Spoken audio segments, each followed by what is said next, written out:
वाह मुझा मालिक वाह, अॼु तो वॾो गोश्त खारायो, तुंहिंजा करम आहिनि।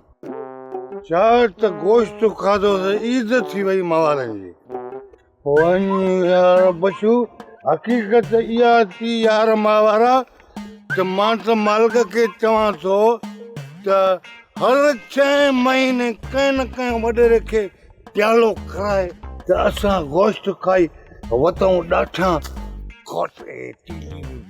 वाह साईं वाह वाह वाह रे सालार खान जेका ख़ैरात कई, अल्लाह कबूल करेसि या न, असां त बाबा कबूल कई, ॾाढो खाधोसीं। अरे चमचा, तो सुको गोश्त जेको खाड़े में पियो ॾिसां पियो त उहो बि खाजो पियो। मवाले मां रुगो बूटियूं खाधई, वॾेरे चयसि हिकिड़ो ढगो हिलाल कर, अबे छा कयो जोड़ो ई कोराए छॾियईं। बाबा मुल्क सॼो बूटियूं भागू वेचारे हुन हिकिड़ो रांदि चयोसि, और पंहिंजी लालच में पेट खां त ॿई ॾांहुं कुई बीह रहियो यार। हैरत बाबा ॾिस न, बाबा तबाही बबाही कोन्हे। बाबा चवंदो आहे बाबा काणे खे काणो न चइबो आहे, हू त बाबा वॾेरनि जी गिला कंदो आहे, चमचनि जी दुआ सां।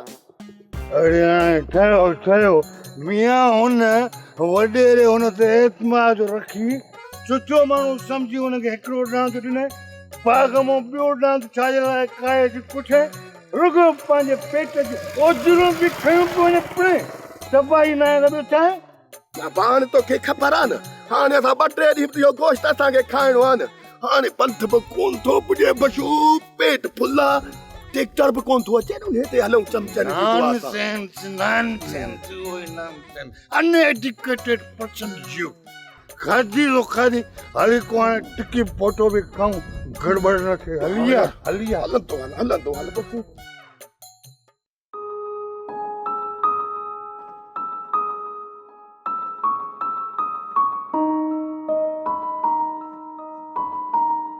बाबा हिकु ॻाल्हि पुछां? हा पुछ पुट। ओ गोहर जी का ख़बर पई? गोहर जी न बाबा, गोहर जी अञा का बि ख़बर न आहे पई। अल्लाह ख़ैर करे कि मुसीबत में न फासी पियो हुजे। हुन जे पीउ खे त का परवाह ई न आहे, माण्हुनि खे चवंदो तो वते त मुंहिंजो पुटु त वॾो भागेलो थी वियो आहे। न बाबा, गोहर तबियत जो तेज ज़रूर आहे पर ॾोहारी न आहे। बाबा हू ॾोहारी हुजे या न हुजे, हुनखे पंहिंजो पीउ थो बदनाम करे, भागेलो थियण त हुनजे पीउ जे लाइ फ़ख़ुर आहे। इहा त जहालत आहे। जहालत जी हद आहे पुट, इहो तॻियो ई वॾो जाहिल आहे। बाबा कंहिंखे त ख़बर हूंदी न त गोहर काॾे वियो आहे?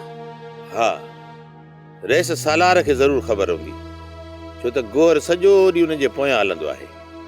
बसि धीअ, हिन घर खे त वॾेरनि जी चमचागिरी ॾाज में मिली आहे, पर तूं छो पई पुछी?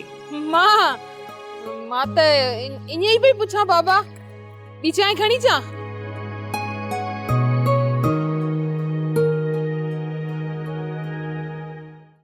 सोप सीरियल सिंध जाई तमाम एपिसोड्स ॾिसो हाणे HD क्वालिटीअ में।